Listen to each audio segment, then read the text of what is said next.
नमस्कार, फिर पैसा बोलता है में आपका स्वागत है। आज मार्केट छुट्टी है, गुरु नानक जयंती है।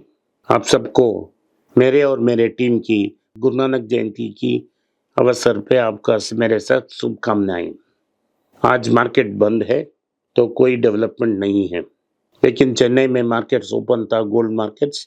सो गोल्ड मार्केट में 10 रुपये की इंक्रीमेंट हुई है, लेकिन गोल्ड सब जगह नीचे है और शायद मंडे और नीचे आ जाए। लेकिन ये सब कितना नीचे आता है, ये सब रुपये पर निर्भर है। अगर रुपया वीक है तो गोल्ड उतना नहीं गिरेगा, लेकिन अगर आपको सोना खरीदना है, ये सबसे बेहतरीन टाइम है आपको खरीदने का। सिंस हम सोने के बारे में बात कर रहे हैं, तो हम मुथूट फाइनेंस की रिजल्ट्स पर एक नज़र डालते हैं। मुथूट फाइनेंस की जो रिजल्ट्स थी वो बहुत उम्दा थी। 26% मार्केट में रिजल्ट ऊपर थी। इस मौसम में सारे रिजल्ट्स बेकार हैं, नीचे आ रहे हैं। इस समय में इस कंपनी का रिजल्ट हमको राहत देता है। ये 1000 करोड़ के ऊपर उनका प्रॉफिट है, over 1000 crore. It is 1251 crore net profit compared to last year's 990 crores. Even in the first half of this year, profits have grown by 17% compared to last year. And the profits are about 2004. जो profits हैं पहले half की, वो profits जो पिछले साल की पहले हाफ से ज़्यादा हैं, 17% ऊपर हैं प्रॉफिट्स। 2400 करोड़ के थोड़े ऊपर हैं। ये कंपनी बहुत एक्सपेंसिव है। हमने पहले भी ये कॉल दिया था कंसिडर करने के लिए, उधर से मार्केट उसको ऊपर लेके चला गया। अभी ये 2.7 टाइम्स बुक है। ये बहुत एक्सपेंसिव है जब हम अगर मनप्पुरम को कंसिडर करते हैं तो। ये मिरर कॉपी ऑफ मनप्पुरम है और मनप्पुरम से कई दुगना बड़ा कंपनी है। इसमें भी एक होम फाइनेंस कंपनी है, एक टू व्हीलर कंपनी है और टू व्हीलर फाइनेंस कंपनी है, और एक माइक्रो फाइनेंस कंपनी है, और एक असेट मैनेजमेंट कंपनी भी है। ये full services financial services firm जैसा काम करती है, लेकिन प्राइमरली एक गोल्ड लोन कंपनी है। कंपनी ने 500 करोड़ इक्विटी इन्फ्यूशन अनाउंस की है अपनी एक सब्सिडरी मुथूट मनी में। मुथूट मनी एक कंपनी है जहां छोटे छोटे ब्रांचेस होते हैं, जहां वो टू व्हीलर लोन देते हैं और छोटे गोल्ड लोन भी उधर से सोर्स करते हैं। ऐसा 434 छोटे छोटे दुकान हैं जिन्हें मुथूट मनी से के नाम से ब्रांड किया गया है। इस कंपनी ने 3350 करोड़ 3350 करोड़ एक बॉन्ड में रेस की है फॉरेन इंस्टीट्यूशनल इन्वेस्टर्स में। क्योंकि ये गोल्ड लोन कंपनी है, उसके लिए बहुत अच्छा डिमांड है। इसमें लगभग 11,000 करोड़ की रुपया आया है और ये 125 ग्लोबल इन्वेस्टर्स ने इसमें पैसा लगाया है। मैंने अनेक बार आपसे कहा है कि हम जो हेज पॉलिसी है, इसमें गोल्ड है, गोल्ड रिटेलिंग कंपनीज है और गोल्ड अगेंस्ट लोन देने वाली कंपनियां भी है। ये गोल्ड लोन कंपनी है और ये बहुत अच्छा परफॉर्म कर रहा है। हमने ऑलरेडी कंसिडर कर चुके हैं इसको। इस दाम में हम कंसिडर नहीं कर सकते हैं, इसके बदले में आप मनप्पुरम को कंसिडर कर सकते हो। हीरो मोटर कॉर्प का Q2 रिजल्ट आया, मार्केट एक्सपेक्टेशन से बेहतर था। ये रिजल्ट बुरा होगा, ये मार्केट का अनुमान था, इसीलिए मार्केट में इस प्राइस को कम की थी। 4200 रुपया तक एक स्टॉक नीचे आ गया और ये 2 ईयर लो के आसपास आ गया। तो लगता है इस मार्केट में इस शेयर को हम कंसिडर कर सकते हैं अगर थोड़ा और करेक्शन आ जाए 3900 या 3700 के आसपास आने से। इसमें हमको लाभ मिलेगा, लेकिन अभी इस स्टॉक को आप कंसिडर मत कीजिए क्योंकि ऑटो इंडेक्स बहुत प्रेशर में है और मार्केट नीचे आ रही है। आपको लगभग 500 रुपया कम मिल सकती है अगर मार्केट में प्रेशर बहुत ज़्यादा हो जाएगी तो। ये 3 नया प्रीमियम बाइक्स लॉन्च कर रहे हैं करिश्मा की ब्रांड में और प्रीमियम स्टोर्स खुल रहे हैं। ये प्रीमियम व्हीकल्स ही हीरो मोटर्स की अकीलेस हील है। वो 100 सीसी और 125 सीसी मार्केट को डोमिनेट करते हैं और उनकी प्रिडोमिनेंटली रूरल डिमांड है।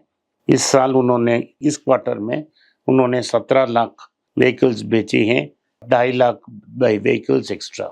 स्कूटर्स में वो 3 नया मॉडल्स लॉन्च कर रहे हैं पेट्रोल में, जिसका ब्रांड नेम प्रेशर है और ईवी में भी 3 नया लॉन्च कर रहे हैं मिडा नाम से मॉडल से। हीरो का सबसे बड़ा प्ले ये है कि वो हीरो मोटर कॉर्प को भी उनका एथर में एक बड़ा शेयर ओन करती है 45%। अगर कुछ प्रेशर में सिचुएशन में आई है वो एथर को बेल आउट करने के नाम में उसको स्वॉलो कर सकती है। तो यही स्ट्रैटेजी हीरो मोटर का है। अगला हमको ये देखना है कि क्या हो रही है टाटा ग्रुप में। टाटा केमिकल्स इसीलिए प्रेशर में है क्योंकि उनकी मेन बिजनेस सोडा ऐश है और सोडा ऐश की साइक्लिकल नेचर के कारण कोई डिमांड नहीं है। तो यूरोप में वो नया प्लांट बना रहे हैं एक वैल्यू एडेड सर्विसेज की। वो नया प्लांट सोडियम बाइकार्बोनेट मैन्युफैक्चर करेगी और सोडियम बाइकार्बोनेट सेल्स बहुत अच्छा होगी। तो ये सोडियम बाइकार्बोनेट के लिए इंग्लैंड में नॉर्थविच नाम का एक प्लेस में वो एक नया प्लांट डाल रहे हैं। इसमें वो लगभग 655 करोड़ इन्वेस्ट करेंगे। कल मैंने टाटा मोटर्स के बारे में बात की थी। टाटा मोटर्स ने क्लैरिफिकेशन दी कि वो प्लान ठीक नहीं है, जो इकोनॉमिक टाइम्स में न्यूज़ आया वो ठीक नहीं है। वो ओरिजिनल प्लान पे ही कायम रहेंगे और उसी प्लान में वो कंपनी को स्प्लिट करेंगे। स्प्लिट कर कर दोनों शेयर्स को लिस्ट करना गारंटीड है, कंफर्म्ड है, लेकिन मोडस ऑपरेंडी थोड़ा अलग होगा। शायद उन्होंने इसीलिए इसको डिनाइल दे दी क्योंकि उनको पहले न्यूज़ एनएसई और बीएसई को देना पड़ेगा मार्केट में लीक होने के पहले। तो ये स्टैंडर्ड डिनाइल है क्योंकि उनको ये पेनल्टी नहीं फेस करना चाहते हैं। बाटा में एक न्यूज़ है। बाटा के चीफ गंजन सिंह ने बोला है कि इंडियन मार्केट में रूरल डिमांड बहुत वीक है, इन्फ्लेशन के कारण लोग कम चीज़ खरीद रहे हैं। बाटा का जो लो एंड है वो रिलैक्सो का हाई एंड है और दोनों लेवल में पेन है। तो इस लो सेल्स की ब्लूज को बीट करने के लिए गंजम सिंह ने एक अनोखा स्टेप ले लिया है। उन्होंने जेप्टो नाम का एक क्विक सर्विस कंपनी से टाई अप कर ली है। दिल्ली में 2 डार्क रूम्स में बाटा की शूज रहेगी और उसको इंस्टेंट डिलीवरी दे देगी। बाटा ने ये भी कंफर्म किया है जो आउट ऑफ स्टॉक माल है उसे 72 घंटे 72 आवर्स में रखा जाएगा और कस्टमर को सर्विस किया जाएगा। ये एक्सपेरिमेंटल प्रोडक्ट सेल की चैनल है और इसे कंफर्म नहीं कर सकते। ये वेट कर कर कैसा मार्केट डेवलप होगा वो देखना चाहते हैं। तो ये दूसरा खबर है। इंटरनेशनल मार्केट में 2 रीजंस के कारण मार्केट में एक फॉल थी।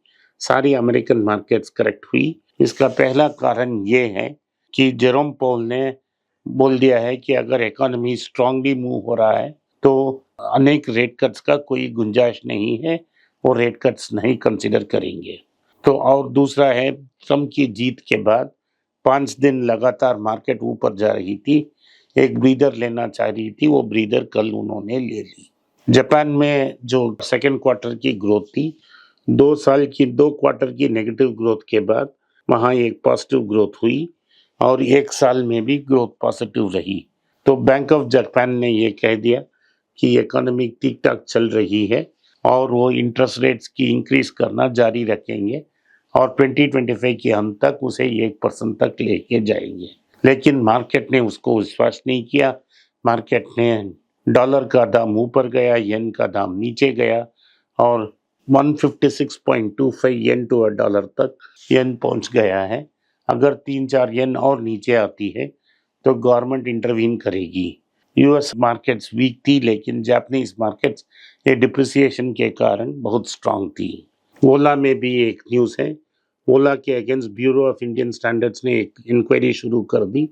सारी जगह मार्केट में न्यूज़ है कि ओला की बाइक की सर्विस बहुत बुरी थी और कस्टमर्स को बहुत मुश्किल हो रहा है।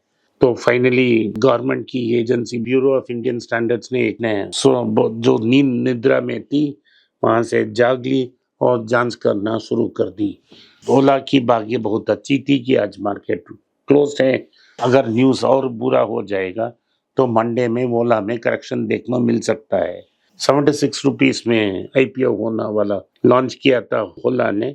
157 रुपया तक प्राइस गया, 157 तक। अभी 70 रुपीस में ट्रेड हो रहा है। आज के लिए इतना ही। आपने इस पॉडकास्ट को सुना, इसके लिए मैं आपका आभारी हूँ। हो सके तो इस वीडियो को लाइक कीजिए, चैनल को सब्सक्राइब कीजिए और बेल नोटिफिकेशन दबाएं। इस वीडियो को अपने दोस्त और रिश्तेदार के पास भेजें और उनको देखने के लिए कहें। नमस्कार, धन्यवाद, जय हिंद।